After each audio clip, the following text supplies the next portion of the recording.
नमस्ते। आज हम बात करेंगे शरीर में पाए जाने वाली गैसों की, और अगर उनका अनुपात या उनका बैलेंस बिगड़ जाता है तो वो कैसे घातक होती है और उनको बैलेंस में कैसे किया जाए। तो पहले कौन सी गैसेस होती है? यौगिक साइंस के अंदर हम जब बात करते हैं तो हम लोग बात करते हैं 5 गैस की।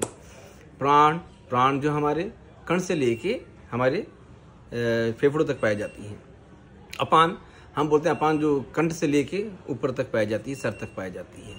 और व्यान और उदान होती है हमारे नीचे के जो हमारे डाइजेशन सिस्टम को या हमारे जो टॉक्सिन को बाहर निकालती हैं यूरिन और स्टूल के थ्रू, और जो हमारे पैरों के रक्त संचार को भी सुचारू रूप से करती है, या बच्चे को बाहर निकालने में अक्सर उसका भी योगदान होता है। तो ये सारे जो अलग अलग गैसेस हैं उनका अलग अलग उपयोग होता है, अलग अलग उनका काम होता है। अगर ये बैलेंस ना हो, जैसे अब हम बात करते हैं इसको साइंस के हिसाब से, बायोलॉजिकल हिसाब से, तो ऑक्सीजन होती है प्रकृति के अंदर होती है करीब 21% के आसपास, और हमारे शरीर में होती है करीब 79% के आसपास।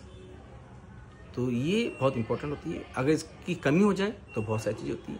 कार्बन डाइऑक्साइड जो होती है हमारी बॉडी में, जो हम अक्सर सांस के थ्रू हम बाहर फेंक देते हैं, अगर उसका भी एक जमाव होना शुरू हो जाए तो भी बहुत दिक्कत होती है। और कार्बन मोनोऑक्साइड या नाइट्रोजन या मीथेन गैस जो होती है, ये हमारे मीथेन गैस हमारे नीचे के जो हमारी आंतें वगैरह होती है उनमें बनती है।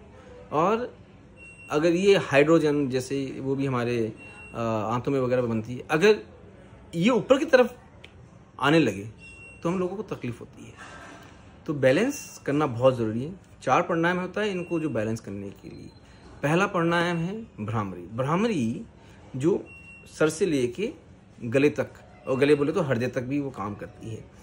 और भ्रामरी करने का तरीका मैंने ऑलरेडी बताया हुआ है। उसके बाद में काम आता है आपके भ्रस्त्रिका। भ्रस्त्रिका ये काम आती है आपके कण से लेके, यानी आपकी फेफड़ों, आपके दिल के वो इस हिस्से तक, डायफ्राम तक काम आती है। और हालांकि ये पूरी बॉडी में उसकी ऊर्जा का संचार करती है। उसके बाद में कपालभाति। कपालभाति आपके जितने भी डाइजेशन या आपके जो इंटरनल ऑर्गन्स हैं उनमें ये बैलेंस करने, गैस बैलेंस करने में बहुत काम आती है।